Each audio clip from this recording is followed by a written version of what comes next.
What's up, and welcome back to another episode of Keeping Up with the Commanders. I'm your host, Mason Kinnahan, and I just watched an embarrassment of a performance from this Commanders football team. I haven't seen a performance like this in quite some time. It was definitely, a little bit of a shock. Probably, the last time I was disappointed in this team was during that NFC Championship game. But, realistically, during the regular season, last time we had a game like this, I don't even know what it was. Probably I don't even know, the first Eagles game, maybe, was the last time there was a game like this where it just felt sluggish. It just felt this team was just out talented at the end of the day. And this team that just could not do anything. It just felt a struggle to just gain 5 yards on offense. It was a struggle and just so embarrassing to see penalty after penalty on the defensive side of the ball. And just no success on either side.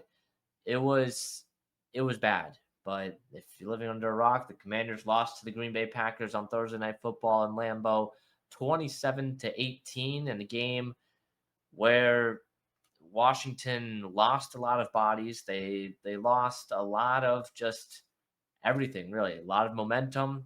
It just felt like it just took so much effort just to do the tiniest of things, just the basic fundamentals.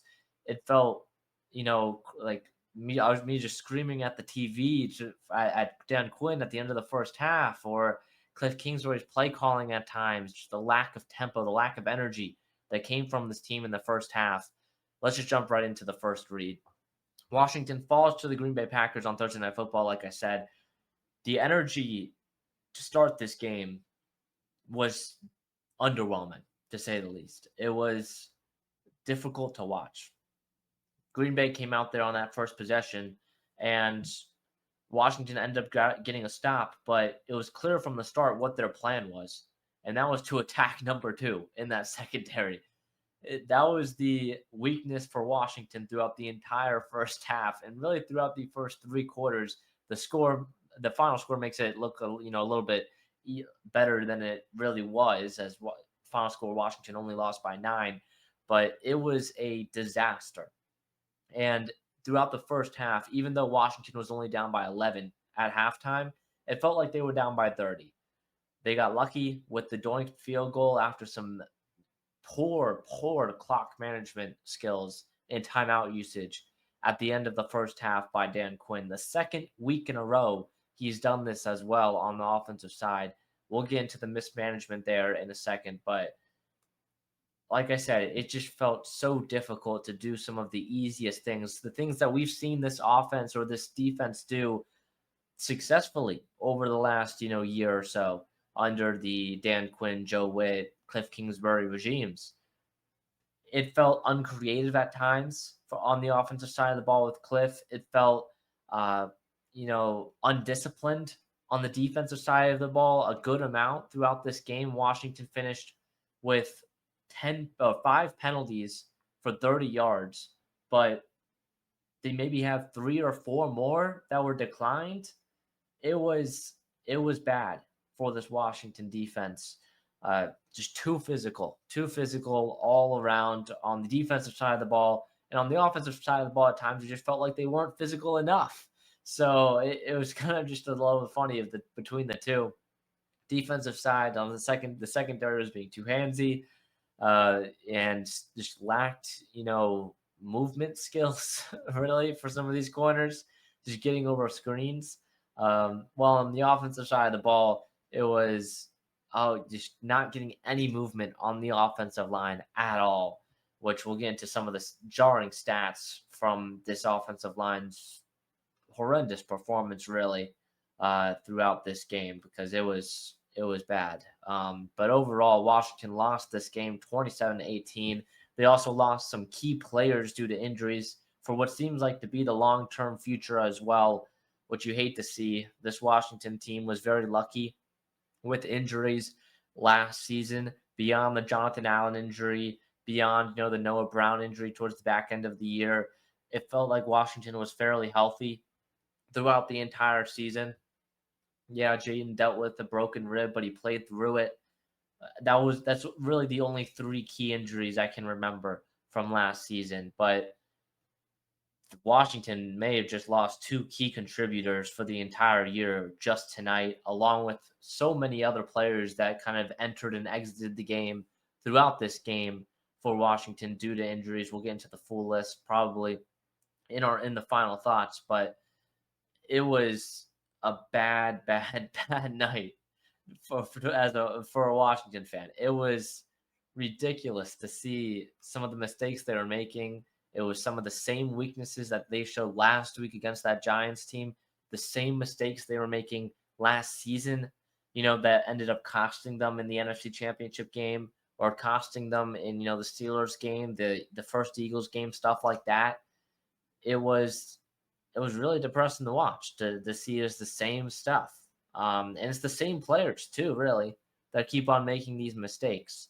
Which I'm looking at the defensive side of the ball here. It's the same guy really that has not performed to the level that he should be performing at ever since Washington traded for him.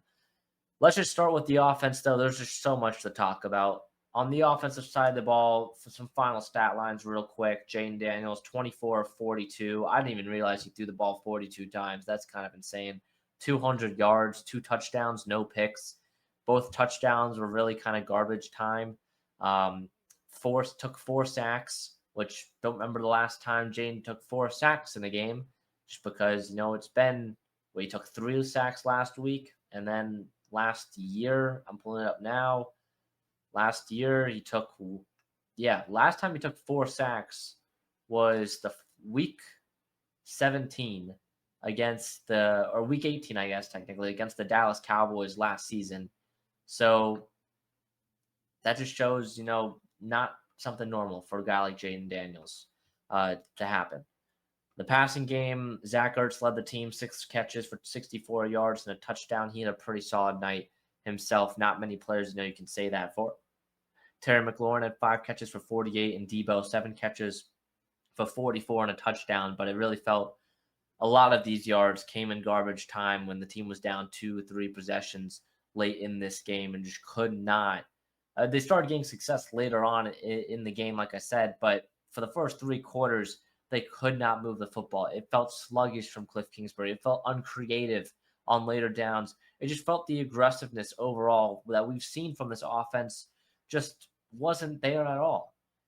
I guess, there's so many points to talk about, but I'll start with the mismanagement at the end of the first half. Right? They're just complete mismanagement. This was kind of on Dan Quinn, Cliff Kingsbury, Jayden. You can probably put it mostly on Dan Quinn, though. Complete mismanagement of time to end the first half. You have all 3 timeouts. You get the false start by Laremy Tunsil, which was already a killer false start from Tunsil.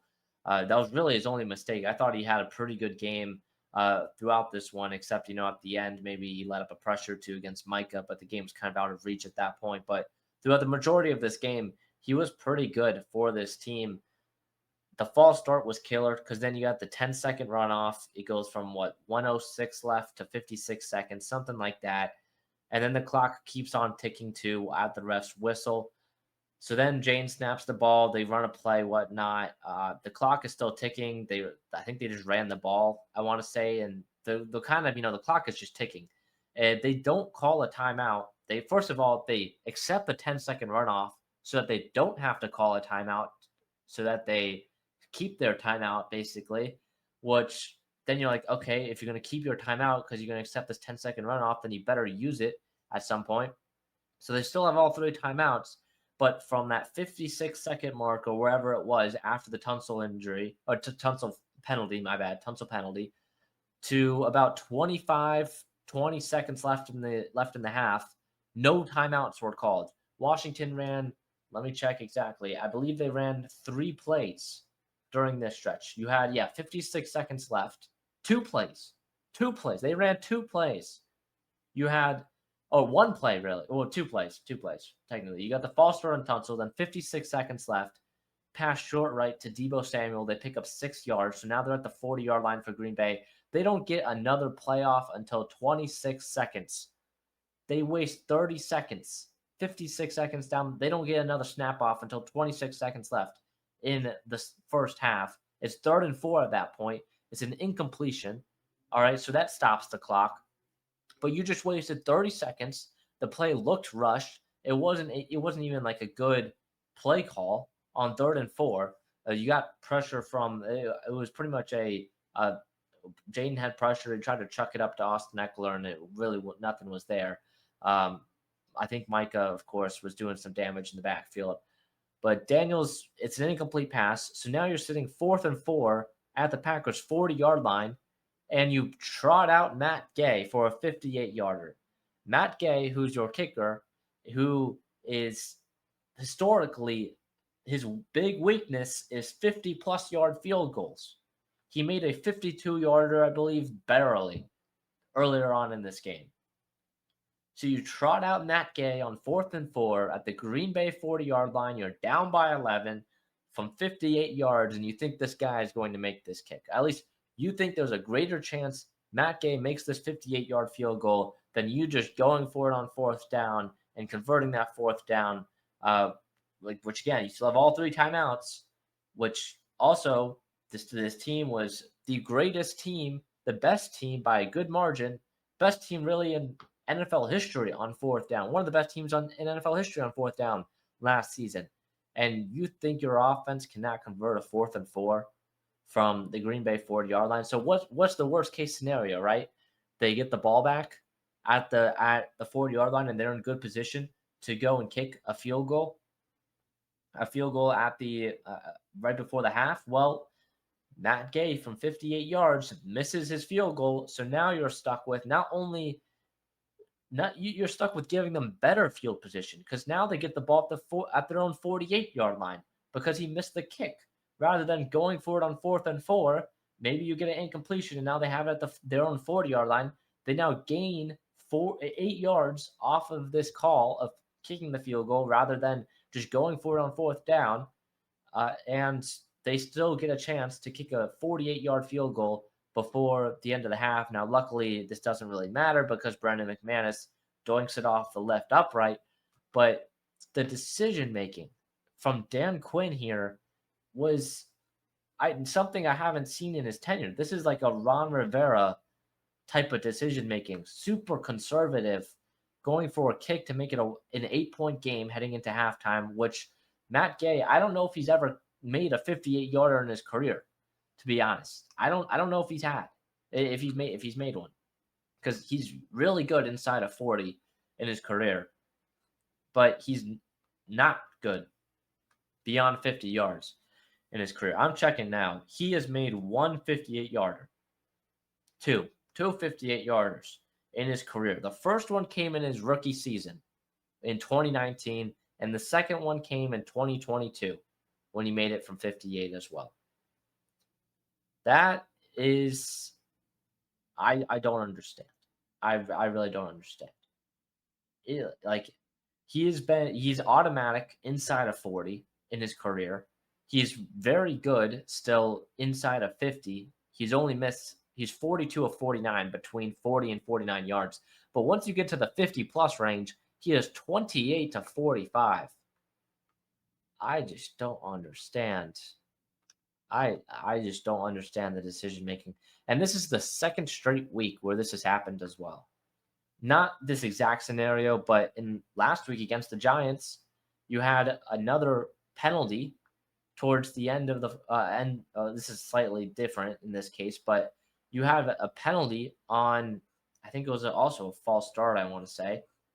Let me double check. Oh, no, it was the intentional grounding on Jaden Daniels. So this was more so on Jaden in this scenario, but Washington only had one timeout. Yeah, they only had one timeout. They wasted 2 timeouts earlier on in the half, and so they only had one timeout for their 2-minute drill, and ultimately ended up costing them because an intentional grounding call ran out the last 10 seconds, and they didn't have a timeout to use for that. So you can blame that on Jaden, but you can also blame that on Dan Quinn for only having one timeout left to deal with a potential 2-minute drill. So Dan Quinn's been great. He's been a great head coach so far for the Washington Commanders. They've had a lot of success, but this is just some crazy, crazy decision-making mishaps from him and his coaching staff in the last couple of weeks. That's been the case. So I just went on a 10-minute rant about a mishap on, something that didn't even matter, but it's still something to note because at some point it really is going to matter. I mean, last week, of course, they didn't score any points when they were in the red zone because of it, but it didn't end up mattering because they still won by 15. And this week, who knows? Maybe it could end up mattering because if you convert that fourth down, now not only are you in closer field goal range, probably inside of 50 yards at that point, but you also have a chance of scoring a touchdown and then getting the ball back again to start the second half, still with, I don't know, 45, 40 seconds left if you actually use the timeouts. So a lot of just uncharacteristic things I saw from Dan Quinn and Cliff Kingsbury on the offensive side of the ball. Another offensive side of the ball thing that I was really confused about was the pace the offense played with throughout this game. It felt very sluggish, very slow. They were running the clock out. They were rushing. They get to the line of scrimmage and snapping the ball in that first half. It felt like, when did we see that last season from Cliff Kingsbury? We saw the opposite of that last season for Cliff Kingsbury. He likes to go high tempo, high pace, keep the same units out on the field, find the mismatches, and just keep on exposing them. No subs. And once he gets a package out there that he likes, then he goes out and exposes it at a high pace. It felt very sluggish. Nothing really, no real creativeness it felt, or uniqueness from this offense in that first half. Now, later on in the late third quarter, in the fourth quarter, when Washington ended up actually finding success on the offensive side of the ball, it was partly because the Packers were playing softer coverage, of course, because they were up by 2-3 possessions with, only 7 minutes left. But it's still, they played at a higher pace and it was working. It was really working, especially against a guy like Micah Parsons, who was just absolutely demolishing that right side of the line, and Laramie Tunsil for a couple of plays as well, but mainly just Connolly and Allegretti. I mean, they were getting demolished, destroyed throughout this game. I thought playing at a high pace, quick tempo would be beneficial because then you'd have these edge rushers out there, maybe gassed because they're bringing out rushing the passer every single play, full speed, and they can't sub out. But while this Washington offense is kind of used to playing at this high tempo, here's some final stats from this offensive line that it really was a wake up call, I would say, for this offensive line, and especially for the first round pick for the Commanders back in April, Josh Connolly Jr. out of Oregon. Josh Connolly in this one, 9 pressures allowed, 5 quarterback hurries, 3 sacks allowed, a penalty, and a 26.2 pass block grade for Josh Connolly. That is not good. That is very not good. There was a time in that third, fourth quarter, it was impossible to stop Micah Parsons. Daniels had to get the ball out within 2 seconds, it felt like, or within a second of the ball being snapped before Micah Parsons was in his face. You knew exactly what was going to happen every time around. They brought him chip help. You had Jeremy McNichols. You had Austin Eckler out there bringing the chip help. Ben Sinnott as well to try and help Connolly with Micah Parsons. But it was not working. It was not working. And because you had to bring in chip help for the pass rushers that Green Bay has, it gave Daniels less options in the passing game to work with, which I thought the Packers secondary did a great job. Jeff Hafley has done an amazing job with the Packers defense since taking over after his time at Boston College to now being with Matt LaFleur. Is kind of maybe a questionable or kind of a niche hire at the time, but he's done an incredible job kind of bringing that Packers defense back to the top of the league where it has been in the past and where it kind of fell off over, a couple of years with another defensive coordinator that was there for some time. But the addition of Micah Parsons also helps. So you have Parsons and Gary just demolishing the offensive line. Lucas Van Ness and his athleticness A super athletic edge rusher that is really raw coming out of college, out of Iowa, but is really starting to turn a corner in his NFL career. And he had a very great game today as well. I'll read Micah's stat line, I guess, if I have to here. Um, this is not going to be fun. All right, Micah Parsons, 8 pressures, 6 hurries, 1 quarterback hit, 1 sack allowed, a pass rush grade of an 89.6. That is in only 27 pass rush snaps, a win percentage of 21.1%. It felt like it was 2 times that at the end of the day. And the only reason why it's not more is because Daniels was getting the ball out super quick. Super quick. So that is just that is an insane stat line. An insane stat line at the end of the day. And those one clip that Amazon Prime showed, it was Micah going up against Connolly, and Jeremy McNichols was there as a chip blocker, and Parsons just split them right off the snap. He's off the line. He splits them. He's in the face of Jane Daniels. Daniels has to roll out to his left, which it's gotten predictable at this point with Jaden. If he rolls out to his left, he's running the ball. If he rolls out to his right, he's passing the ball. Runs out to his left, he's running, and then he gets flipped around by, I believe it was Edgerrin Cooper, who kind of flipped him over. But I mean, it was bad. It was really bad, and you almost started to feel bad for Josh Connolly and the possession he was kind of thrown in, as it was just bad. It was, I mean, there's no other way to put it. Um, it was it was painful to watch. It was painful to watch. Connolly still clearly needs some work out there at right tackle. Other things with this offense, I mentioned already the creativeness. Okay, so I talked about the creativeness overall in terms of the pace, but the creativeness on, I don't even know if creativeness is a word, but I'm just going to use it anyways. Creativity. That's probably the word for it. Creativity on offense on later downs, I felt just disappear. So one, they were not aggressive enough to go for it on some fourth downs, which I definitely thought they should go for it on. But two, I mean, let me check the fourth downs. Today they were 5 of 16 on third downs, 1 of 3 on fourth downs. The Packers were 5 of 12 on third downs and 0 for 1 on fourth downs. So they didn't have much success on third or fourth down either. But for Washington, I mean, these were numbers we weren't even close to seeing last season. 1 for 3 on fourth down. I mean, that's average or about average, but Washington was converting them on 70% rate on third downs, 5 of 16.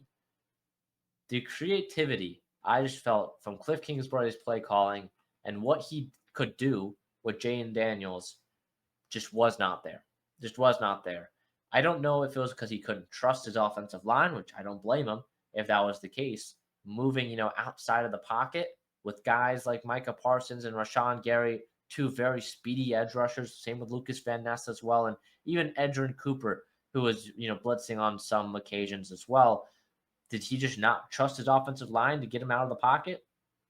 Because also, we didn't see any of those like naked bootlegs that Jane Daniels ran last season. I remember those third and fourth downs, 3rd and 1, 4th and 1. Jaden would run those naked bootlegs, and he'd have one-on-one matchups and had to make a guy miss, and he always made the guy miss. Does Cliff not trust that fake or misdirection to work against this Packers offense? We have not seen any of those types of calls yet in the Giants game or in this Packers game. I think I said Packers offense. I meant Packers defense. But besides the point, we have not seen any of that. Getting Jane outside the pocket, moving to his right. It just felt, unless he was the one moving himself to the right and trying to make plays outside the pocket, Cliff just did not want to do it at all. And it was, again, I get it. It's hard when you go up against that defensive line and that front seven that the Green Bay Packers have, which it was very good. It was a very good front seven for them. So I can't blame them. That defense is going to be very fun to watch this season. As just as a football fan, I'm excited to watch the creativity that Jeff Hafley has within the flexibility that he has with some of those players like Micah. But overall, for Cliff's offense, it was kind of dreadful. It was very disappointing. And it was something that I haven't seen since as Cliff Kingsbury as a Commander's offensive coordinator. I haven't seen that.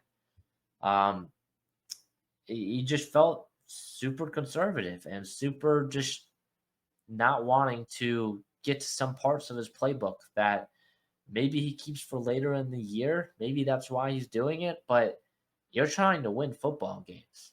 And I felt like with the Dan Quinn situation, right, he's saving his timeouts because he doesn't want the Packers to get the ball back and have a chance to kick a field goal.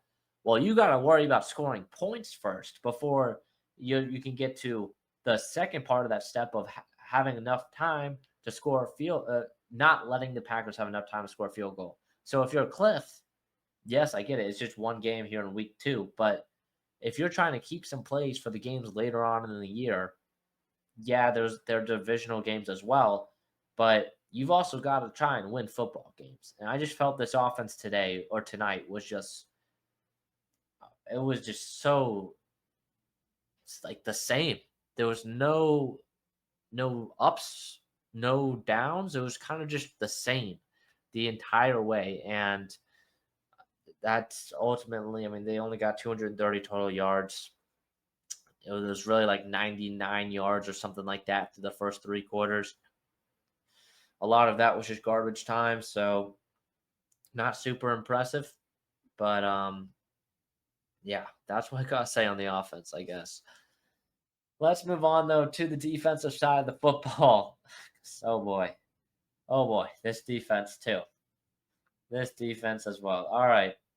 The big games for the Packers offense, Jordan Love, 19 of 31. I believe Kirk Herbstreit said he was 14 of 16 when not being under pressure tonight, which I mean, I understand. I understand. Let me try and see if I can pull it up because Jordan Love was very, very impressive. Yeah, all right, when he was kept clean, PFF has him at 16 of 22 for 241 yards and 2 touchdowns.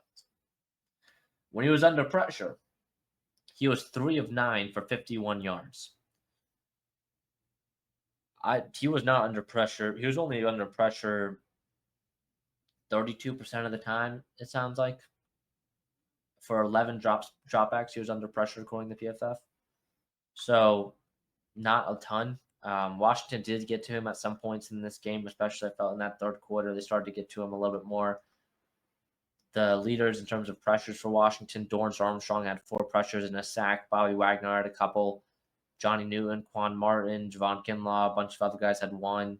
Eddie Goldman, I thought, had a good game in terms of run defense. I thought the interior did a good job against Josh Jacobs. I know he still had like 80 yards or whatnot, but overall, I think they limited him to a type of game where you can win a game when Josh Jacobs has 25 carries for 80 yards. So, or whatever it was. So that's one thing. All right. Yeah, so Jordan Love had a great game. Tucker Kraft, I loved him coming out of college at ISDSU. 6 catches for 124 yards and a touchdown. Just a incredible game from him, going up against some of these linebackers that Washington has, which is really these linebackers have really struggled in coverage. It was a weakness last season, but I was watching the Prime. I love Thursday Night Football because of the Prime video angle, the whatever it's called, the Prime camera. I don't exactly know, but the Prime view, something like that, where you can see kind of the entire field during the game. And these linebackers really struggled. I'm looking at 54 here for some of them. It's just he doesn't exactly move like he used to, in coverage. I still think he can be a great, pass rusher, and he did show that he can moving downhill. Bobby Wagner is still a very good player as a linebacker, but in coverage, he just doesn't move. It can't flip the hips like he used to. So it was definitely a little bit staggering and a good wake up call to see that. Frankie Louvu's tackling again, so still sometimes he just completely misses the ball carrier. Still needs work on that. but the linebackers were pretty underwhelming. Will Harris, I thought, after having a very good first game in the burgundy and gold, I thought was a little bit disappointing, and also kind of had that same, um, well, not just a little bit disappointing. He was pretty disappointing. Both of the safeties, Will Harris and Quan Martin, really struggled as well in coverage. It felt like Harris got called for a penalty. Um, you had yeah, let me see. All right, you had one penalty on Harris. You had two on number two, who I'll get to. He's his own thing. I'll get to number two in a second. But for number three, Will Harris, he had a penalty. He let up all three of his targets as receptions in this one. It was a very good first game from Will Harris. I still think as a tackler and his physicality that he brings is awesome and definitely what this defense needs at safety, but coverage was still an issue. So he reminds me a lot of Jeremy Chin in a way. Great tackler, great moving downhill. Coverage an issue for number three. Sanders still didn't have the best of games either. I felt like these cornerbacks just really struggled moving with receivers. Receivers go in motion across the field, or we get some mesh concepts, some concepts where you kind of have to navigate some traffic. These cornerbacks really struggled with that. This secondary has really struggled with that. Last season as well, this was the same case. There's navigating through traffic was a big issue for these corners because they played so far off coverage that it's hard for them to go. Well, they start kind of with press, but then they let up and they kind of give them some softer coverage, and it's just an entire mess for them. So that's definitely something to look at and try and see improvement on. Um, Trey Amos, great pass breakup on that first one. It seems like he had a pretty good day according to PFF. One catch on 4 targets, so solid day, I guess, from the rookie. But it's still not anywhere close to to the secondary overall is still not anywhere close to competing against good units. It's a big difference going up against Jalen Hyatt and the Giants versus the Matthew Golden and Tucker Kraft and just a very. I mean, it still isn't even one of the best like receiving units or like wide receiver units or receiving units in the NFL. It's better than the Giants in my opinion if you take out Malik Neighbors, because you really only need to like actually have an eye on Malik Neighbors for the Giants, and they were able to get pressure on Russell Wilson, which also helped, which didn't happen tonight. But you look at the Packers in their receiving room. I mean, they had Malik Heath going out there and making big time catches. It's not like they were the best either. I think they're an improvement overall. I think they're a little bit deeper of a receiver room, but and they got the tight ends involved too, which the Giants don't really have. But it was still just such a struggle for the secondary. All right, time for number two. I gotta talk about Marshawn Lattimore. I'm raising the alarm. I'm raising the alarm. Last season, I gave him the benefit of the doubt. He was dealing with the hamstring injury, the oblique injury. He was banged up. He was getting picked on a good amount in pretty much every game they played. He was giving up penalties last season. He was being too physical, and it costed him. I'm looking exactly at what it was last season. Yeah, can I find out the exact penalties? He had 3 penalties in that game against the Eagles. He had 2 penalties in the championship game against the Eagles. He had a penalty in the wild card game against the Bucks. So he had 6 penalties in 4 games in the last 4 games last season. Well, today he had 2, and last week he had, I believe, 1 or 2 as well. This week he had 2. Last week he had 2. So he already has 4 penalties in the first 2 weeks of the season. Last week against the Giants, beyond the penalties, it was okay. I thought he played pretty well. But this week, oh my goodness, he could not move. Anytime they ran, anytime they caught the defense in man coverage and Marshawn Lattimore had to go from one side of the field to the other pre-snap. He could not catch up to Dontavian Wicks or whoever he was guarding or covering. It was bad, and I'm raising the alarm for Lattimore. This is getting to a situation where you got to look back at the trade and what Washington gave up: a third, a fourth, and a fifth, and a sixth, maybe, or I think it was just a third, a fourth, and a fifth. And you're like, Washington got fleeced. At the time, I loved the move. I thought Lattimore played great when he was healthy, but that it sounds like it looks like the injuries caught up to him. It really looks like the injuries caught up to him because he just did not look comfortable out there. He looked a step behind, multiple steps behind at times. Like literally, he was steps behind the wide receiver at times, but it just no success out there. Just nothing from Lattimore. You a guy who's supposed to be a lockdown number one corner. If Washington plays the amount of man coverage that they want to play, they have to, first of all, be sticky, but not convert penalties. And Lattimore felt like could not do neither of them. He was not sticky, and when he, was getting beat, he was converting penalties. Well, he really was converting penalties or creating penalties in order to stay sticky. So, just not impressed by Lattimore at all. And the secondary that we had high hopes for of Lattimore, Sanderson, Amos. Amos has played well, but as far as Lattimore is concerned, he was a big X factor. What Lattimore were we going to see in 2025? 2 weeks into the season, it's not pretty. It's not what we wanted to see. That is for sure. Not what we were hoping to see. That is for sure. So Lattimore definitely, you got the mini bye now, and you're going into next week. You got the mini bye. Who does Washington play? I think it's the Raiders. Yeah, you got a Raiders team with, two really good tight ends for the going up against this defense. That Washington has never really seemed to be good at covering tight ends and covering tight ends and limiting tight ends from having big games.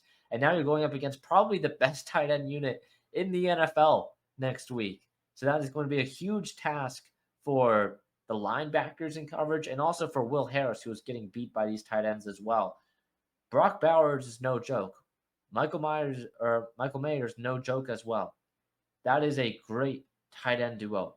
You've got Jacoby Myers and Trey Tucker as well at wide receiver. Those guys have also been very solid targets for Geno Smith. So this secondary better step up because it's not going to get easier. After the Raiders next week, you've got what's the schedule? You've got the Falcons, so Drake London. You've got the Chargers, Ladd McConkey, the Bears, DJ Moore, the Cowboys, CeeDee Lamb. Then from there, once you get, this is the easy stretch if you look at it, really. Las Vegas, Atlanta, Los Angeles, Chicago. That should be the easy stretch. Then you get into a stretch that's going to be very difficult at Dallas, at Kansas City, Seattle, Detroit. All good receiving units for all four of those teams and all good offenses that can beat you in multiple ways.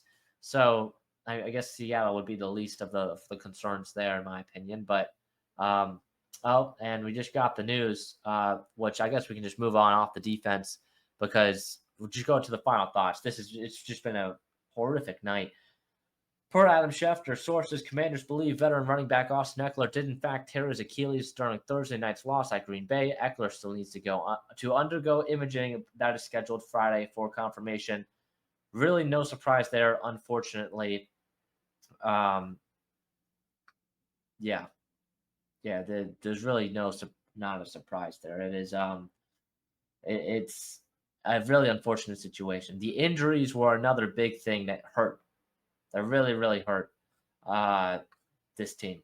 I'm kind of pulling up a lot of things here, but looking at, it looks like I don't think Dan Quinn has talked yet. Maybe he has. I don't know. He already has, but I don't think he said anything important in terms of the injuries. But in terms of the injuries, Austin Eckler, that non-contact injury sounds like a torn Achilles. He's out for the year. You now go into the rest of the season with a running back room of Bill Krosky-Merritt, Jeremy McNichols, and Chris Rodriguez. I have some major concerns with that trio. That trio does not have a lot of experience.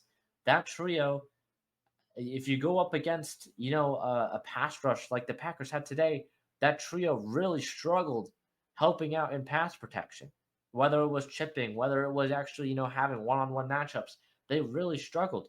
It was, I mean, mainly pointing out Jeremy McNichols here because it was kind of McNichols and Eckler that were doing it, but Bill Krosky is not good at pass protection.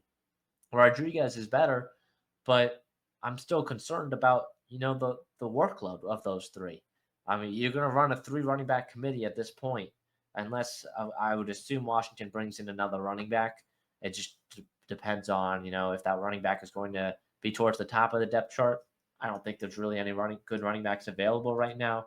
I'm searching them now. I don't think there's really any good running backs available for Washington um, to sign currently. I'm looking at. I mean, this is not good. I'm looking at here. Zach Moss, Jamal Williams, Gus Edwards, Chase Edmonds, Amir Abdullah, Dante Foreman, John Kelly, Josh Kelly. These names aren't no. These names no. I mean, like the guy. If you're gonna bring in another running back, you still rather stick with the guys you have currently on the depth chart and move on to the rest of the year with. And yeah, the Brian Robinson trade definitely probably was bad timing. But you didn't know this was going to happen ahead of time too. So that is definitely something to monitor. Dietrich Wise was carted off, leg in an air cast, I believe, and everything. So seems like he's done for the year as well. Very unfortunate situation there. Had his leg rolled up on after making a very good rep as part of the field goal unit team. It was a very good rep. He didn't end up actually blocking the kick, but was able to split 2 blockers. Had his leg rolled up on, and it seems like he will probably be out for the year as well. Jonathan Jones, Noah Brown, and Brandon Coleman. Really, Jonathan Jones and Brandon Coleman.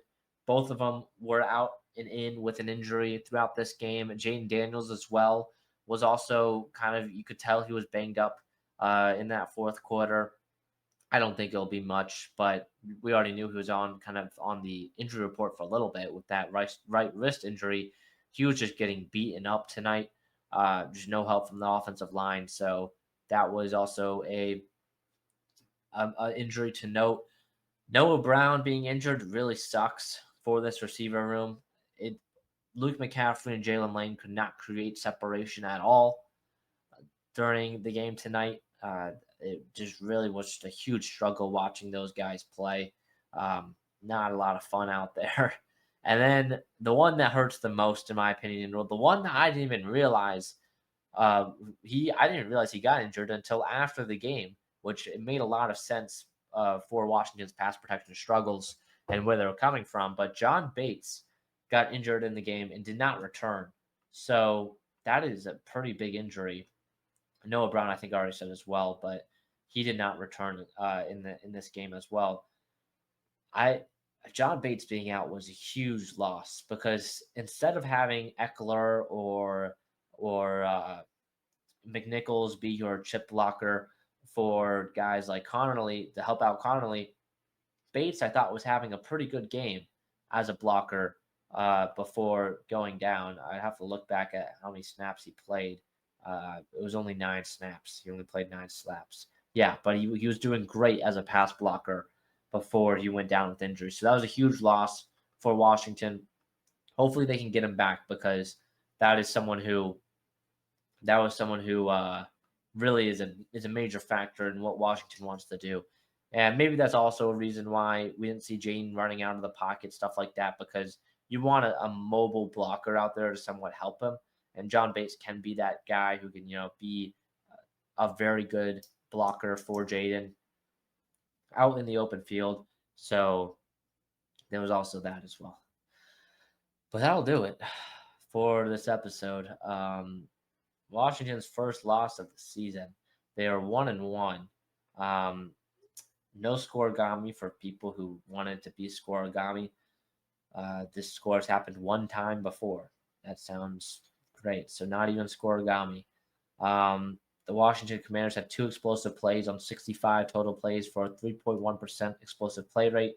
That would have been the lowest explosive play rate in a single game all of last season.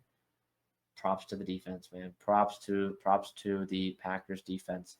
That's pretty much it though. I've said everything I need to say. Just a very, maybe you could say a very uh what's the term for it? I'm forgetting the term for it. It's late. Um, was it wake up call is the only one I can think of. Kind of just a wake up call for the Washington fan base and the Washington Commanders team as well. I feel like they just looked outmatched throughout this entire night against the Green Bay Packers. That'll do it though for this week's episode. Next episode will be out next week, previewing the game against the Las Vegas Raiders. Hopefully, there's more success there for the Washington Commanders. That'll do it for myself here. I've been your host, Mason Kinnahan, on this week's episode of Keeping Up with the Commanders. See you guys in the next one. Peace.